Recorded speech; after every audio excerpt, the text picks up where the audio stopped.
The Lotus Sutra. Sadharma Pundarika Sutra. Translated by Burton Watson. Nickhiran.info. Chapter 3. Simile and Parable. At that time Shariputra's mind danced with joy. Then he immediately stood up, pressed his palms together, gazed up in reverence at the face of the Honored One, and said to the Buddha, "Just now, when I heard from the world-honored one, this voice of the law, my mind seemed to dance and I gained what I had never had before. Why do I say this? Because in the past when I heard a law of this kind from the Buddha and saw how the Bodhisattvas received prophecies that in time they would attain Buddhahood, I and the others felt that we had no part in the affair.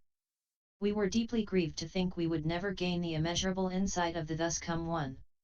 World-honored one, I have constantly lived in the mountain forest or alone under the trees, sometimes sitting, sometimes walking around, and always I have thought to myself, since I and the others all alike have entered into the nature of the law, why does the thus come one use the law of the lesser vehicle to bring us salvation? But the fault is ours, not that of the world-honored one. Why do I say this? If he had been willing to wait until the true means for attaining Anuttara Samyak Sambadhi was preached, then we would surely have obtained release through the great vehicle.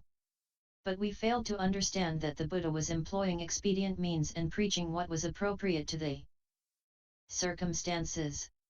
So when we first heard the law of the Buddha, we immediately believed and accepted it, supposing that we had gained understanding.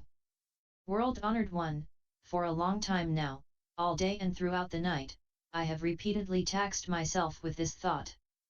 But now I have heard from the Buddha what I had never heard before, a law never known in the past, and it has ended all my doubts and regrets. My body and mind are at ease and I have gained a wonderful feeling of peace and security.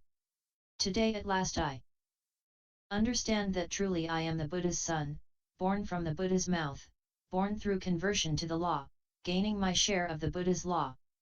At that time Shariputra, wishing to state his meaning once more, spoke in verse form, saying, "When I heard the sound of this law, I gained what I had never had before. My mind was filled with great joy. I was released from all bonds of the net of doubt. From past times I have received the Buddha's teachings, and have not been denied the great vehicle. The Buddha's sound is very rarely heard, but it can free living beings from distress. Already I have put an end to outflows, and hearing this, am freed from care and distress. I lived in the mountain valleys or under the forest trees, sometimes sitting, sometimes walking around, and constantly I thought of this matter, how severely I taxed myself. Why have I been deceived? I said, I and the others are sons of the Buddha too, all alike have entered the law that is without outflows. Yet in times to come we will never be able to expound the unsurpassed way. The golden body, the 32 features, the 10 powers, the various emancipations. Though all alike share a single law, these we will never attain. The 80 types of wonderful characteristics, the 18 unshared properties, merits such as these, are all lost to us. When I was walking around alone, I saw the Buddha among the great assembly, his fame filling the 10 directions, bringing benefit far and wide to living beings. And I thought to myself, I am deprived of such benefits. How greatly have I been deceived? Constantly, day and night, whenever I pondered over this, I wanted to ask the world-honored one whether I had indeed been deprived or not. Constantly, when I saw the world-honored one praising the Bodhisattvas, then day and night I would mull this matter over. But now as I listen to the voice of the Buddha, I see he preaches the law in accordance with what is appropriate, using this hard-to-conceive doctrine of no outflows to lead people to the place of practice. Formerly I was attached to erroneous views, acting as teacher to the Brahmins. But the world-honored one, knowing what was in my mind, rooted out my errors and preached nirvana. I was freed of all my errors and gained understanding of the law of emptiness. At that time my mind told me I had reached the stage of extinction, but now I realize that was not true extinction. If the time should come when I can become a Buddha, then I will possess all the 32 features in heavenly and human beings, the many yakshas, dragons, spirits, and others will hold me in reverence. When that time comes, then I can say that at last all has been wiped out without residue. In the midst of the great assembly, the Buddha declared that I will become a Buddha. When I heard the sound of this law, my doubts and regrets were all wiped away. At first, when I heard the Buddha's preaching, there was great astonishment and doubt in my mind. Is this not a devil pretending to be the Buddha, trying to vex and confuse my mind? I thought. But the Buddha employed various causes, similes, and parables, expounding eloquently. His mind was peaceful as the sea, and as I listened, I was freed from the net of doubt. The Buddha said that in past ages the countless Buddhas who have passed into extinction rested and abided in the midst of expedient means. And all likewise preached this law. The Buddhas of the present and future, whose numbers are beyond calculation, they too will use expedient means in expounding this same law. Thus the present world-honored one, being born and later leaving his family, attaining the way and turning the wheel of the law, likewise employs expedient means in preaching. The world-honored one preaches the true way. Papias would not do that. Therefore I know for certain this is not a devil pretending to be the Buddha. But because I fell into the net of doubt, I supposed this to be the devil's work. Now I hear the Buddha's soft and gentle sound, profound, far-reaching, very subtle and wonderful, expounding and discoursing on the pure law, and my mind is filled with great joy. My doubts and regrets are forever ended, I will rest and abide in true wisdom. I am certain I will become a Buddha, to be revered by heavenly and human beings, turning the wheel of the unsurpassed law and teaching and converting the bodhisattvas. At that time the Buddha said to Shariputra, now, in the midst of this great assembly of heavenly and human beings, Shramanas, Brahmins, and so forth, I say this. In the past, under 20,000 million Buddhas, for the sake of the unsurpassed way I have constantly taught and converted you. And you throughout the long night followed me and accepted my instruction.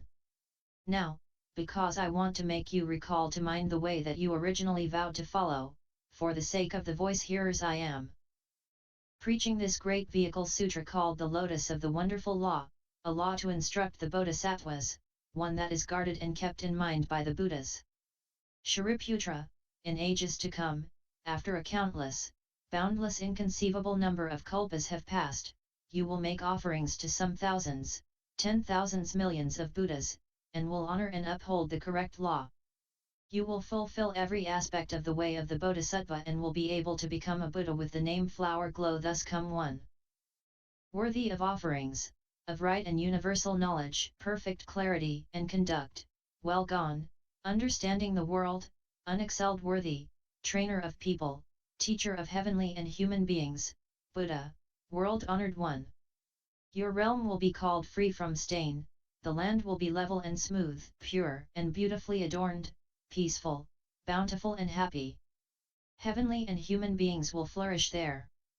The ground will be of lapis lazuli, roads will crisscross it in 8 directions, and ropes of gold will mark their boundaries. Beside each road will grow rows of 7 jeweled trees which will constantly flower and bear fruit. And this flower glow thus come one will employ the 3 vehicles to teach and convert living beings. Shariputra, when this Buddha appears, although it will not be an evil age, because of his original vow he will preach the law through the 3 vehicles. His kalpa will be called Great Treasure Adornment. Why will it be called Great Treasure Adornment? Because in that land bodhisattvas will be looked on as a great treasure. Those bodhisattvas will be countless, boundless, inconceivable in number, beyond the reach of reckoning or of simile and parable. Without the power of Buddha wisdom, one cannot understand how many. Whenever these bodhisattvas wish to walk anywhere, jeweled flowers will uphold their feet. These bodhisattvas will not have just conceived the desire for enlightenment, but all will have spent a long time planting the roots of virtue. Under countless hundreds, thousands, tens of thousands, millions of Buddhas they will have carried out Brahma practices in a flawless manner, and will have been perpetually praised by the Buddhas. Constantly they will have cultivated Buddha wisdom, acquiring great transcendental powers and thoroughly understanding the gateways to all the doctrines. They will be upright in character, without duplicity, firm in intent and thought. Bodhisattvas such as this will abound in that land. Shariputra, the lifespan of the Buddha flower glow will be 12 small kalpas, not counting the times when he is still a prince and before he becomes a Buddha. The people of his land will have a lifespan of 8 small kalpas. When flower glow thus come one has lived for 12 small kalpas, he will prophesy that the Bodhisattva firm full will attain Anuttara Samyak Sambadhi. He will announce to the monks, this Bodhisattva firm full will be the next to become a Buddha. He will be named Flower Feet Safely Walking, Tathagata, Arhat, Samyak Sambuddha. His Buddha land will be like mine. Shariputra, after the Buddha flower glow has passed into extinction, the era of the correct law will last for 32 small kalpas, and the era of the counterfeit law will last for another 32 small kalpas. At that time the world-honored one, wishing to state his meaning once more, spoke in verse form, saying, Shariputra, in ages to come, you will become a Buddha, of universal wisdom, venerable, bearing the name Flower Glow, and you will save countless multitudes. You will make offerings to numberless Buddhas, be endowed with all the Bodhisattva practices, the 10 powers and other blessings, and will realize the unsurpassed way. After countless kalpas have passed, your kalpa will be named Great Treasure. Adornment. Your world will be called free from stain, pure, without flaw or defilement. Its land will be made of lapis lazuli, its roads bounded by ropes of gold, and 7 jeweled trees in a jumble of colors will constantly bear blossoms and fruit. The bodhisattvas of that realm will always be firm in intent and thought. Transcendental powers and paramitas each will be endowed with all of these. And under numberless Buddhas, they will diligently study the bodhisattva way. Thus these great men will be converted by the Buddha flower glow. When that Buddha was still a prince, he gave up his country, abandoned worldly glory, and in his final incarnation left his family and attained the Buddha way. Flower Glow Buddha will continue in the world for a lifespan of 12 small kalpas. The numerous people of his land will have a lifespan of 8 small kalpas. After that Buddha has passed into extinction, the correct law will endure in the world for 32 small kalpas, saving living beings far and wide. When the correct law has passed away, the counterfeit law will endure for 32 kalpas. The Buddha's relics will circulate widely. Heavenly and human beings everywhere will make offerings to them. The actions of Flower Glow Buddha will all be as I have said. This most saintly and venerable of 2-legged beings will be foremost and without peer.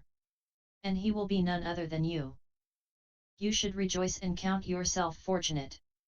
At that time, when the 4 kinds of believers, namely, monks, nuns, laymen and laywomen, and the heavenly beings, dragons, yakshas, gandharvas, asuras, garudas, kimnaras, mahoragas, and others in the great assembly saw how Shariputra received from the Buddha this prophecy that he would attain Anuttara Samyak Sambadhi.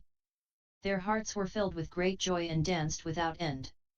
Each one removed the upper robe that he or she was wearing and presented it an offering to the Buddha. Shakradevanam Indra, King Brahma, and the countless sons of gods likewise took their wonderful heavenly robes, heavenly Mandarava flowers and great Mandarava flowers and offered them to the Buddha. The heavenly robes they had scattered remained suspended in the air and turned round and round of themselves. Heavenly beings made music, 100, 1,000, 10,000 varieties, all at the same time in the midst of the air, raining down quantities of heavenly flowers and speaking these words, in the past it. Varanasi the Buddha first turned the wheel of the law. Now he turns the wheel again, the wheel of the unsurpassed, the greatest law of all.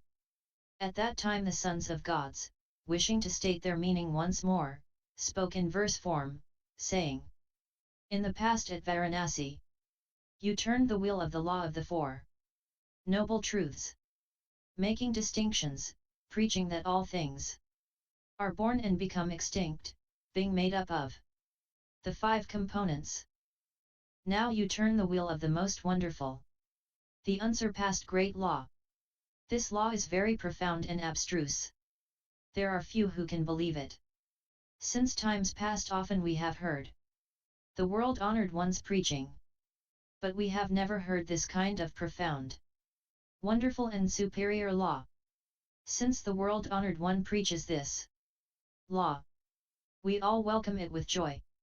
Shariputra with his great wisdom has now received this venerable prophecy. We too in the same way will surely be able to attain Buddhahood. Throughout all the many worlds, the most venerable, the unsurpassed goal, the Buddha way is difficult to fathom. But you will preach with expedient means, according to what is appropriate, the meritorious deeds we have done in this existence or past existences, and the blessings gained from seeing the Buddha. All these we will apply to the Buddha way. At that time Shariputra said to the Buddha, world-honored one, now I have no mere doubts or regrets. In person I have received from the Buddha this prophecy that I will attain Anuttara Samayuk Sambadhi.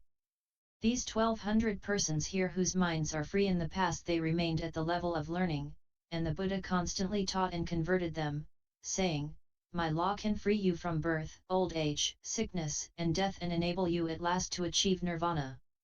These persons, some of whom were still learning and some who had completed their learning, each believed that, because he had shed his views of self, and also his views of existing and not existing, he had attained nirvana.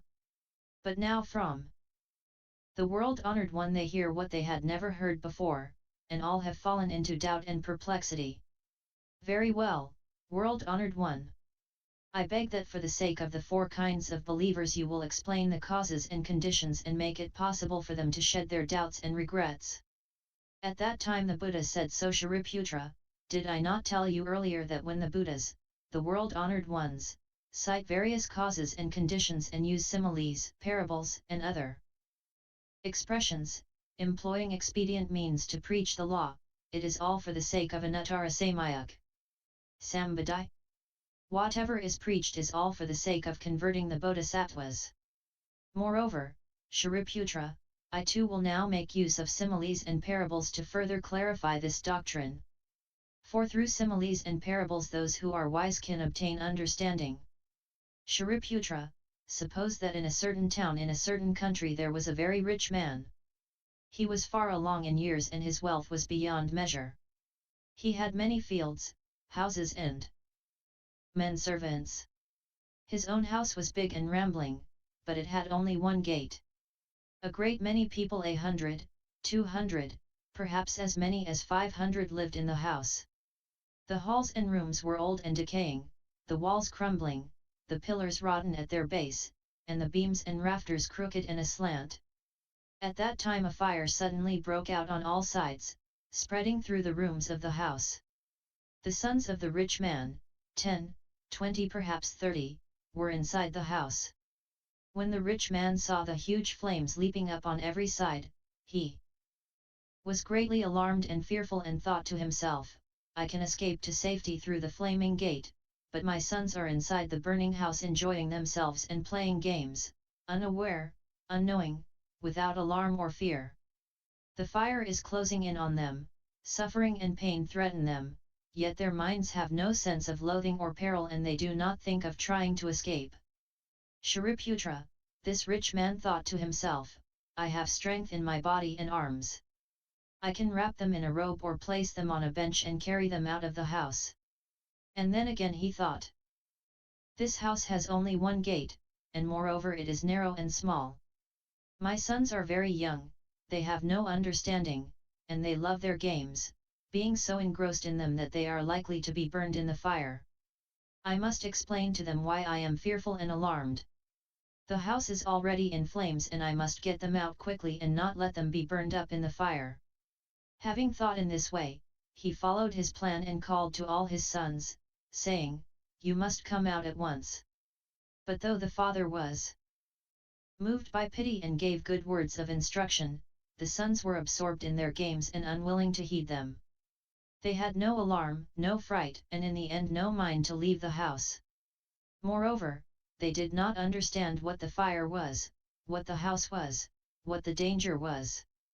They merely raced about this way and that in play and looked at their father without heeding him. At that time the rich man had this thought: the house is already in flames from this huge fire. If I and my sons do not get out at once, we are certain to be burned. I must now invent some expedient means that will make it possible for the children to escape harm. The father understood his sons and knew what various toys and curious objects each child customarily liked and what would delight them. And so he said to them, "The kind of playthings you like are rare and hard to find. If you do not take them when you can, you will surely regret it later.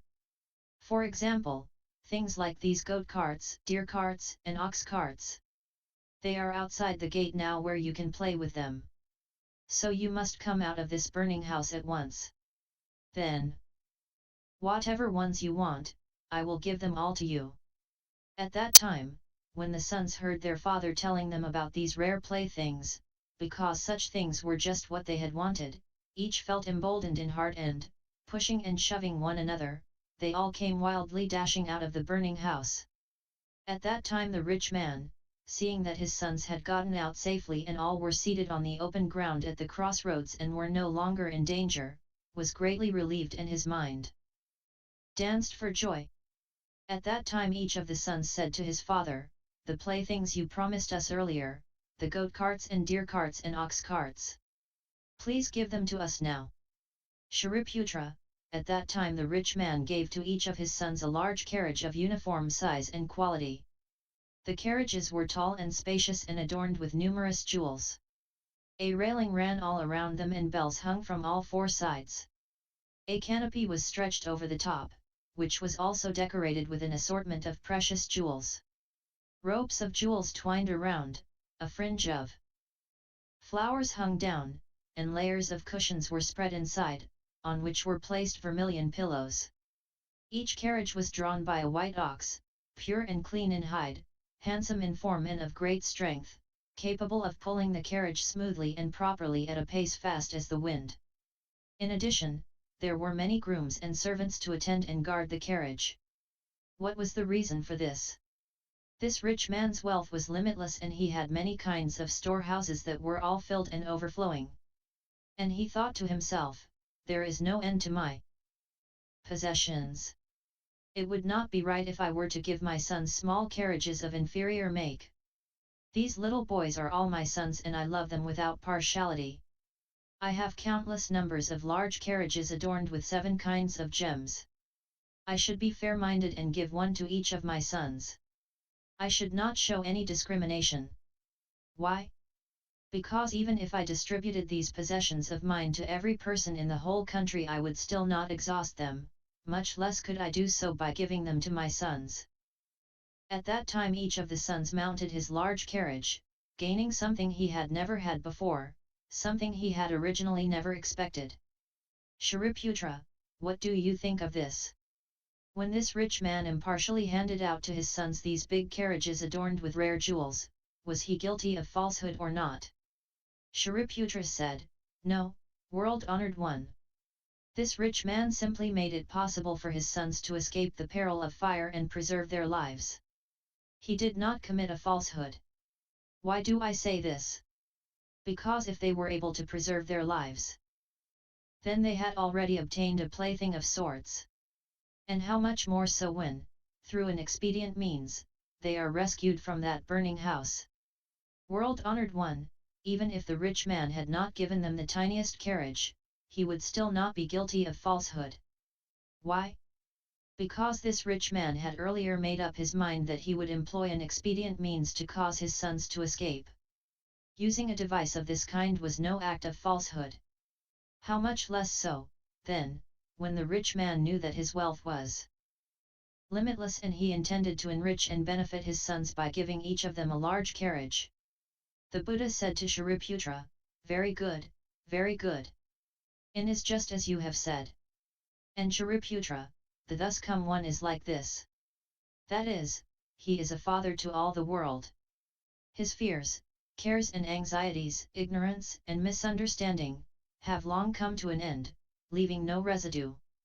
He has fully succeeded in acquiring measureless insight, power and freedom from fear and gaining great supernatural powers and the power of wisdom. He is endowed with expedient means and the paramita of wisdom. His great pity and great compassion are constant and unflagging, at all times he seeks what is good and will bring benefit to all. He is born into the threefold world, a burning house, rotten and old. In order to save living beings from the fires of birth, old age, sickness and death, care, suffering, stupidity, misunderstanding, and the three poisons, to teach and convert them and enable them to attain anuttara samyak sambadhi. He sees living beings seared and consumed by birth, old age, sickness and death, care and suffering, sees them undergo many kinds of pain because of their greed and attachment and striving. They undergo numerous pains in their present existence, and later they undergo the pain of being reborn in hell or as beasts or hungry spirits. Even if they are reborn in the heavenly realm or the realm of human beings, they undergo the pain of poverty and want, the pain of parting from loved ones, the pain of encountering those they detest, all these many different kinds of pain. Yet living beings drowned in the midst of all this, delight and amuse themselves, unaware, unknowing, without alarm or fear. They feel no sense of loathing and make no attempt to escape. In this burning house which is the threefold world, they race about to east and west, and though they encounter great pain, they are not distressed by it. Shariputra, when the Buddha sees this, then he thinks to himself, I am the father of living beings and I should rescue them from their sufferings and give them the joy of the measureless and boundless Buddha wisdom so that they may find their enjoyment in that. Shariputra, the thus come one also has this thought, if I should merely employ supernatural powers and the power of wisdom, if I should set aside expedient means and for the sake of living beings should praise the thus come one's insight, power and freedom from fear, then living beings would not be able to gain salvation. Why? Because these living beings have not yet escaped from birth, old age, sickness, death, care and suffering, but are consumed by flames in the burning house that is the threefold world. How could they be able to understand the Buddha's wisdom? Shariputra, that rich man, though he had strength in his body and arms, did not use it. He merely employed a carefully contrived expedient means and thus was able to rescue his sons from the peril of the burning house, and afterward gave each of them a large carriage adorned with rare jewels. And the thus come one does the same. Though he possesses power and freedom from fear, he does not use these. He merely employs wisdom and expedient means to rescue living beings from the burning house of the threefold world, expounding to them the three vehicles, the vehicle of the voice-hearer, that of Pratyeka Buddha, and that of the Buddha. He says to them, you must not be content to stay in this burning house of the threefold world. Do not be greedy for its coarse and shoddy forms, sounds, scents, tastes and sensations. If you become attached to them and learn to love them, you will be burned up. You must come out of this threefold world at once so that you can acquire the three vehicles, the vehicles of the voice-hearer, the Pratyeka Buddha and the Buddha. I promise you now that you will get them, and that promise will never prove false. You have only to apply yourselves with diligent effort. The thus come one employs this expedient means to lure living beings into action. And then he says to them, you should understand that these doctrines of the three vehicles are all praised by the sages. They are free, without entanglements, leaving nothing further to depend upon or seek. Mount these three vehicles, gain roots that are without outflows, gain powers, awareness, the way, meditation, emancipation, samadhis, and then enjoy yourselves. you will gain the delight of immeasurable peace and safety. Shariputra, if there are living beings who are inwardly wise in nature, and who attend the Buddha, the world-honored one, hear the law, believe and accept it, and put forth diligent effort, desiring to escape quickly from the threefold world and seeking to attain nirvana, they shall be called those who ride the vehicle of the voice-hearer. They are like those sons who left the burning house in the hope of acquiring goat carts. If there are living beings who attend the Buddha, the world-honored one, hear the law, believe and accept it, and put forth diligent effort, seeking wisdom that comes of itself, taking solitary delight in goodness and tranquility, and profoundly understanding the causes and conditions of all phenomena, they shall be called those who ride the vehicle of the Pratyeka Buddha. They are like the sons who left the burning house in the hope of acquiring deer carts. If there are living beings who attend the Buddha, the world-honored one, hear the law, believe and accept it, and put forth diligent effort, seeking comprehensive wisdom, the insight of the thus come one, powers and freedom from fear, who pity and comfort countless living beings, bring benefit to heavenly and human beings, and save them all, they shall be called those who ride the great vehicle. Because the bodhisattvas seek this vehicle, they are called mahasattvas. They are like the sons who left the burning house in the hope of acquiring ox carts. Shariputra, that rich man, seeing that his sons had all gotten out of the burning house safely and were no longer threatened, recalled that his wealth was immeasurable and presented each of his sons with a large carriage. And the thus come one does likewise. He is the father of all living beings. When he sees that countless thousands of millions of living beings, through the gateway of the Buddha's teaching, can escape the pains of the threefold world, the fearful and perilous road, and gain the delights of nirvana, the thus come one at that time has this thought, I possess measureless, boundless wisdom, power, fearlessness, the storehouse of the law of the Buddhas. These living beings are all my sons. I will give the great vehicle to all of them equally so that there will not be those who gain extinction by themselves, but that all may do so through the extinction of the thus come one. To all the living beings who have escaped from the threefold world he then gives the delightful gifts of the meditation, emancipation, and so forth, of the Buddhas. All these are uniform in characteristics, uniform in type, praised by the sages, capable of producing pure, wonderful, supreme delight. Shariputra, that rich man first used 3 types of carriages to entice his sons, but later he gave them just the large carriage adorned with jewels, the safest, most comfortable kind of all. Despite this, that rich man was not guilty of falsehood. The thus come one does the same, and he is without falsehood. First he preaches the 3 vehicles to attract and guide living beings, but later he employs just the great vehicle to save them. Why? The thus come one possesses measureless wisdom, power, freedom from fear, the storehouse of the law.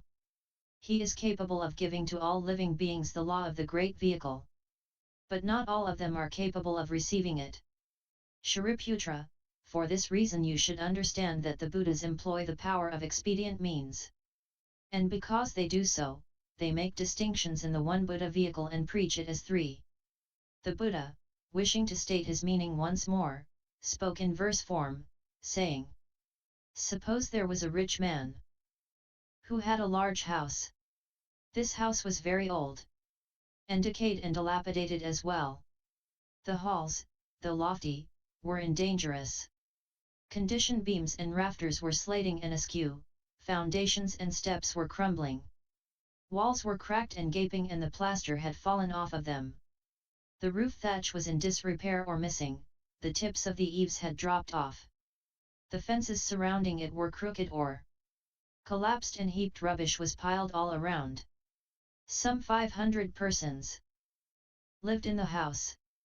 Kites, owls, hawks, eagles, crows, magpies, doves, pigeons, lizards, snakes, vipers, scorpions, centipedes and millipedes, newts and ground beetles, weasels, raccoon dogs, mice, rats, hordes of evil creatures, scurried this way and that.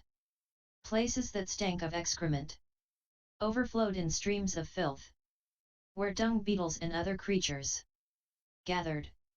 Foxes, wolves, and jackals gnawed and trampled in the filth, or tore apart dead bodies, scattering bones and flesh about. Because of this, packs of dogs came racing to the spot to snatch and tear, driven by hunger and fear, searching everywhere for food, fighting, struggling, and seizing, baring their teeth, snarling and howling. That house was fearful, frightening. So altered was its aspect. In every part of it, there were goblins and trolls, yakshas and evil spirits, who feed on human flesh, or on poisonous creatures. The various evil birds and beasts bore offspring, hatched and nursed them, each hiding and protecting its young. But the yakshas outdid one another in their haste to seize and eat them. And when they had eaten their fill, their evil hearts became fiercer than ever. The sound of their wrangling and contention was terrifying indeed. Kamhanda demons crouched on clumps of earth, or leaped 1 or 2 feet off the ground, idling, wandering here and there, amusing themselves according to their whims. Sometimes they seized a dog by 2 of its legs, and beat it till it had lost its voice, or planted their feet on the dog's neck, terrifying it for their own delight. Again there were demons, with large tall bodies, naked in form, black and emaciated, constantly living there, who would cry out in loud ugly voices, shouting and demanding food. There were other demons, whose throats were like needles, or still other demons, with heads like the head of an ox, some feeding on human flesh, others devouring dogs, their hair like tangled weeds, cruel, baleful, ferocious, driven by hunger and thirst. They dashed about shrieking and howling. The yakshas and starving spirits, and the various evil birds and beasts, hungrily pressed forward in all directions, peering out at the windows. Such were the perils of this house. Threats and terrors beyond measure. This house, old and rotting, belonged to a certain man, and that man had gone nearby, and he had not been out for long when a fire suddenly broke out in the house. In one moment from all 4 sides the flames rose up in a mass. Ridgepoles, beams, rafters, pillars exploded with a roar, quivering, splitting, broke in 2 and came rumbling down as walls and partitions collapsed. The various demons and spirits lifted their voices in a great wail. The hawks, eagles, and other birds, the Kamhanda demons, were filled with panic and terror, not knowing how to escape. The evil beasts and poisonous creatures hid in their holes and dens, and the Pishacha demons, who were also living there, because they had done so little that was good, were oppressed by the flames, and attacked one another, drinking blood and gobbling flesh. The jackals and their like were already dead by this time, and the larger of the evil beasts vied in devouring them. Foul smoke swirled and billowed up, filling the house on every side. The centipedes and millipedes, the poisonous snakes and their kind, scorched by the flames, came scurrying out of their lairs, whereupon the Kamhanda demons pounced on them and ate them. In addition, the starving spirits, the fire raging about their heads, hungry, thirsty, tormented by the heat, raced this way and that in terror and confusion. Such was the state of that house. Truly frightening and fearful. Malicious injury, the havoc of fire. Many ills, not just one, afflicted it.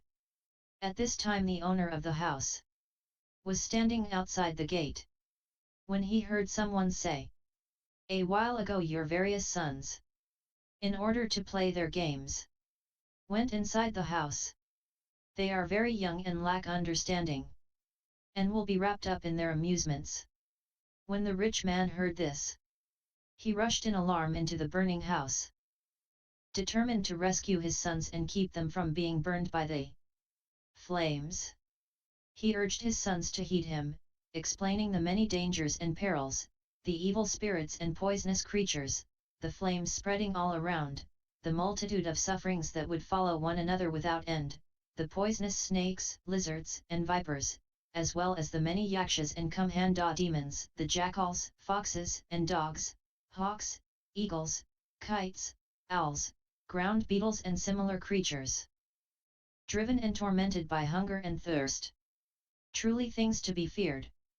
His sons could not stay in such a perilous place, much less when it was all on fire. But the sons had no understanding, and although they heard their father's warnings, they continued engrossed in their amusements, never ceasing their games. At that time the rich man thought to himself, "My sons may behave in this manner, adding to my grief and anguish. In this house at present, there is not a single joy. And yet my sons, wrapped up in their games, refuse to heed my instructions, and will be destroyed by the fire." Then it occurred to him to devise some expedient means. And he said to his sons, "I have many kinds of rare and marvelous toys, wonderful jeweled carriages, goat carts, deer carts, carts drawn by big oxen.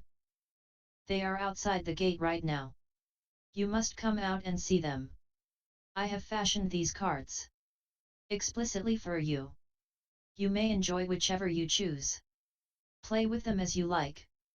When the sons heard this description of the carts, at once they vied with one another in dashing out of the house, till they reached the open ground, away from all peril and danger.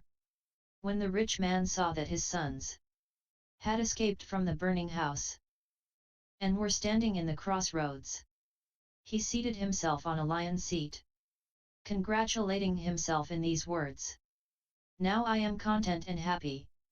These sons of mine have been very difficult to raise. Ignorant, youthful, without understanding. They entered that perilous house, with its many poisonous creatures, and its goblins to be feared. The roaring flames of the great fire rose up on all four sides. Yet those sons of mine still clung to their games. But now I have saved them, caused them to escape from danger. That is the reason, good people. I am content and happy." At that time the sons, seeing their father comfortably seated, all went to where he was, and said to him, "Please give us the 3 kinds of jeweled carriages you promised us earlier. You said if we came out of the house, you'd give us 3 kinds of carts, and we could choose whichever we wished. Now is the time to give them to us." The rich man was very wealthy, and had many storehouses, with gold, silver, lapis lazuli, seashells, agate, and other such precious things. He fashioned large carriages, beautifully adorned and decorated, with railings running around them, and bells hanging from all sides, ropes of gold twisted and twined, nets of pearls stretched over the top, and fringes of golden flowers hung down everywhere. Multicolored decorations wound around and encircled the carriages. Soft silks and gauzes served fur cushions, with fine felts of most wonderful make, valued at thousands or millions, gleaming white and pure, to spread over them. There were large white oxen, sleek, stalwart, of great strength, handsome in form, to draw the jeweled carriages, and numerous grooms and attendants, to accompany and guard them. These wonderful carriages the man presented to each of his sons alike. The sons at that time danced for joy, mounting the jeweled carriages, driving off in all directions, delighting and amusing themselves, freely and without hindrance. I say this to you, Shariputra. I am like this rich man. I, most venerable of the sages, am the father of this world. And all living beings are my children. But they are deeply attached to worldly pleasures and lacking in minds of wisdom. There is no safety in the threefold world, it is like a burning house, replete with a multitude of sufferings, truly to be feared, constantly beset with the griefs and pains of birth, old age, sickness, and death, which are like fires raging fiercely and without cease. The thus come one has already left the burning house of the threefold world, and dwells in tranquil quietude, in the safety of forest and plain. But now this threefold world is all my domain, and the living beings in it are all my children. Now this place is beset by many pains and trials. I am the only person who can rescue and protect others. But though I teach and instruct them, they do not believe or accept my teachings, because, tainted by desires, they are deeply immersed in greed and attachment. So, I employ an expedient means, describing to them the three vehicles, causing all living beings to understand the pains of the threefold world. And then I set forth and expound a way whereby they can escape from the world. If these children of mine will only determine in their minds to do so, they can acquire all the three understandings and the six transcendental powers, can become pratyeka or bodhisattvas who never regress. I say to you, Shariputra, for the sake of living beings, I employ these similes and parables to preach the single Buddha vehicle. If you and the others are capable of believing and accepting my words, then all of you are certain to attain the Buddha way. This vehicle is subtle, wonderful, foremost in purity, throughout all worlds. It stands unsurpassed. The Buddha delights in and approves it, and all living beings should praise it, offer it alms and obeisance. There are immeasurable thousands of millions of powers, emancipations, meditations, wisdoms, and other attributes of the Buddha. But if the children can obtain this vehicle, it will allow them, day and night for unnumbered kalpas, to find constant enjoyment, to join the bodhisattvas, and the multitude of voice-hearers, in mounting this jeweled vehicle, and proceeding directly to the place of practice.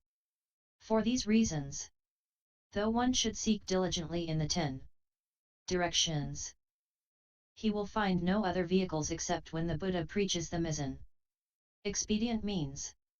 I tell you, Shariputra, you and the others are all my children, and I am a father to you. For repeated kalpas, you have burned in the flames of manifold sufferings. But I will save you all, and cause you to escape from the threefold world. Although earlier I told you that you had attained extinction, that was only the end of birth and death. It was not true extinction. Now what is needed is simply that you acquire Buddha wisdom. If there are bodhisattvas here in this assembly, let them with a single mind listen to the true law of the Buddhas. Though the Buddhas, the world-honored ones, employ expedient means, the living beings converted by them are all bodhisattvas. If there are persons of little wisdom who are deeply attached to love and desire, because they are that way, the Buddha preaches for them the rule of suffering. Then the living beings will be glad in mind, having gained what they never had before. The rule of suffering which the Buddha preaches is true and never varies. If there are living beings who do not understand the root of suffering, who are deeply attached to the causes of suffering and cannot for a moment put them aside, because they are that way, the Buddha uses expedient means to preach the way. As to the cause of all suffering, it has its root in greed and desire. If greed and desire are wiped out, it will have no place to dwell. To wipe out all suffering, this is called the third rule. For the sake of this rule, the rule of extinction, one practices the way. And when one escapes from the bonds of suffering, this is called attaining emancipation. By what means can a person attain emancipation? Separating oneself from falsehood and delusion. This alone may be called emancipation. But if a person has not truly been able to emancipate himself from everything, then the Buddha will say, he has not achieved true extinction. Because such a person has not yet gained the unsurpassed way. My purpose is not to try to cause them to reach extinction. I am the Dharma King, free to do as I will with the law, to bring peace and safety to living beings. That is the reason I appear in the world. I say to you, Shariputra, this Dharma seal of mine, I preach because I wish to bring benefit to the world. You must not recklessly transmit it. Wherever you happen to wander, if there is someone who hears it, responds with joy and gratefully accepts it, you should know that person is an avivartika. If there is someone who believes and accepts the law of this sutra, that person has already seen the Buddhas of the past, has respectfully offered alms to them, and listened to this law. If there is someone who can believe what you preach, then that person has seen me, and has also seen you, and the other monks, and the bodhisattvas. This Lotus Sutra is preached for those with profound wisdom. If persons of shallow understanding hear it, they will be perplexed and fail to comprehend. As for all the voice hearers and pratyeka Buddhas, in this sutra there are things that are beyond their powers. Even you, Shariputra, in the case of this sutra, were able to gain entrance through faith alone. How much more so, then, the other voice hearers. Those other voice hearers, it is because they have faith in the Buddha's words that they can comply with this sutra, not because of any wisdom of their own. Also, Shariputra, to persons who are arrogant or lazy, or taken up with views of the self, do not preach this sutra. Those with the shallow understandings of ordinary persons, who are deeply attached to the five desires, cannot comprehend it when they hear it. Do not preach it to them.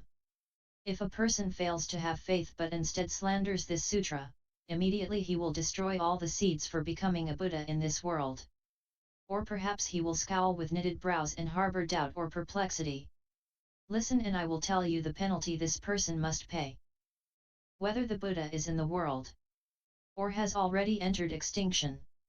If this person should slander a sutra such as this, or on seeing those who read, recite, copy and uphold this sutra, should despise, hate, envy, or bear grudges against them, the penalty this person must pay.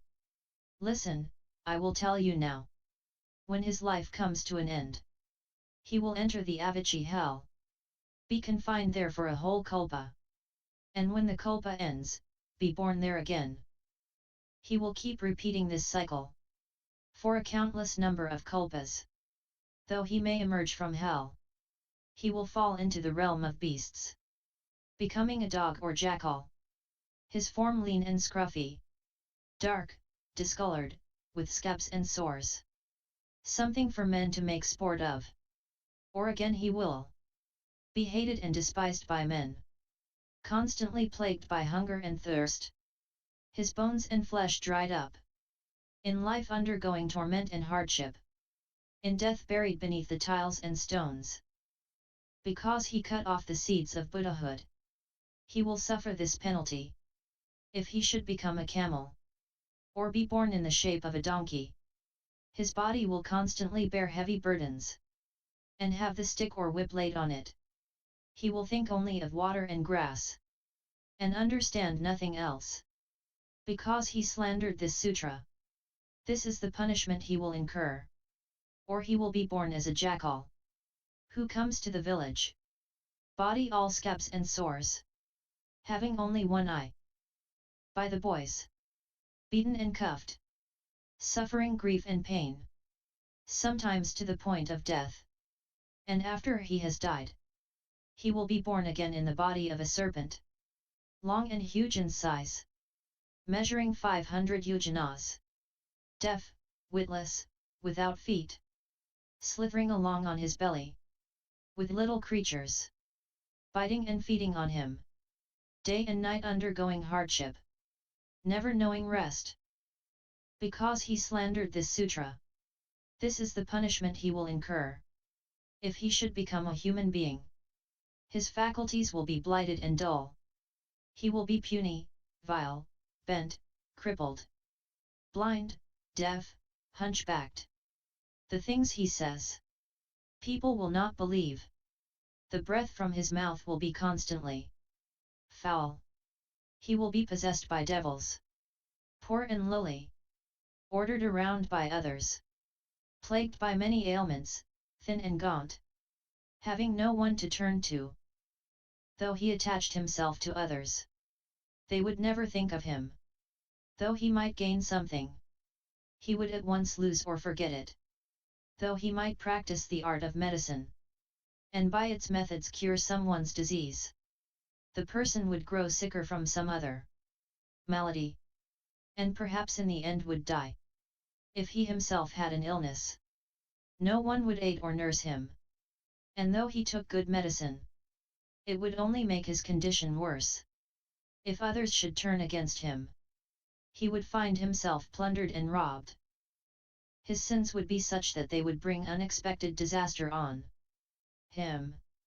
A sinful person of this sort will never see the Buddha, the king of the many sages, preaching the law, teaching, and converting. A sinful person of this sort will constantly be born amid difficulties, crazed, deaf, confused in mind, and never will hear the law. For countless kalpas, numerous as Ganges sands, he will at birth become deaf and dumb. His faculties impaired, will constantly dwell in hell, strolling in it as though it were a garden, and the other evil paths of existence he will look on as his own home. Camel, donkey, pig, dog. These will be the forms he will take on. Because he slandered this sutra, this is the punishment he will incur. If he should become a human being, he will be deaf, blind, dumb. Poverty, want, all kinds of decay will be his adornment. Water blisters, diabetes, scabs, sores, ulcers, maladies such as these will be his garments. His body will always smell bad, filthy and impure, deeply attached to views of self. He will grow in anger and hatred, aflame with licentious desires. He will not spurn even birds or beasts. Because he slandered this sutra, this is the punishment he will incur. I tell you, Shariputra, if I were to describe the punishments that fall on persons who slander this sutra, I could exhaust a kalpa and never come to the end. For this reason, I expressly say to you, do not preach this sutra to persons who are without wisdom. But if there are those of keen capacities, wise and understanding, of much learning and strong memory, who seek the Buddha way, then to persons such as this, it is permissible to preach it. If there are persons who have seen hundreds and thousands and millions of Buddhas, have planted many good roots and are firm and deeply committed in mind, then to persons such as this, it is permissible to preach it. If there are persons who are diligent, constantly cultivating a compassionate mind, not begrudging life or limb, then it is permissible to preach it. If there are persons who are respectful, reverent with minds set on nothing else, who separate themselves from common folly to live alone among mountains and waters, then to persons such as this it is permissible to preach it. Again, Shariputra, if you see a person who thrusts aside evil friends and associates with good companions, then to a person such as this, it is permissible to preach it. If you see a son of the Buddha, observing the precepts, clean and spotless, as a pure bright gem, Seeking the Great Vehicle Sutra. Then to a person such as this, it is permissible to preach it. If a person is without anger, upright and gentle in nature, constantly pitying all beings, respectful and reverent to the Buddhas, then to a person such as this, it is permissible to preach it.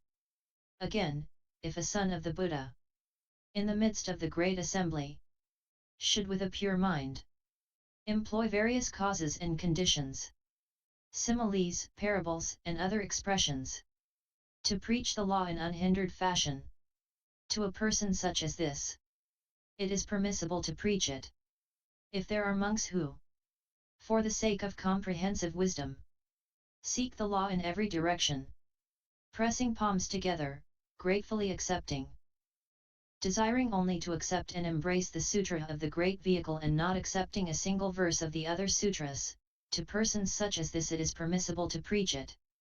If a person, earnest in mind, seeks this sutra as though he were seeking the Buddha's relics, and having gained and gratefully accepted it, that person shows no intention of seeking other sutras and has never once given thought to the writings of the non-Buddhist doctrines. To a person such as this, it is permissible to preach it. I tell you, Shariputra, if I described all the characteristics of those who seek the Buddha way, I could exhaust a kalpa and never be done.